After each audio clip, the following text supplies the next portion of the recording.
ছিনতাইকারী বা চোর ধরলে তাকে গণধোলাই দিবেন না, বুকে পিঠে মারবেন না।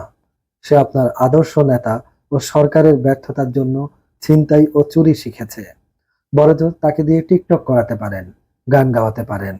তারপর তাকে আইন শৃঙ্খলা বাহিনীর কাছে সোপর্দ করতে পারেন।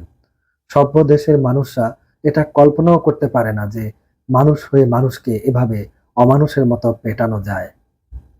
দেশ হিসেবে বাংলাদেশ অনেক সুন্দর, কিন্তু এখানকার মানুষরা সুন্দর মনের না। তাই সাবধানে চলাফেরা করবেন। নিজে ভালোভাবে চলে সেই ভালোটুকু সন্তানদের ধারণ করাতে পারলে আগামী 10 থেকে 15 বছরে দেশটা সুন্দর হয়ে যাবে। কারো ভিন্নতা, শারীরিক অদ্ভুত বৈশিষ্ট্য, মানসিক রোগ বা অদ্ভুত পছন্দ ইত্যাদি যদি কারো ক্ষতির কারণ না হয়, তাহলে ভুলেও এসব নিয়ে হাসি ঠাট্টা করবেন না।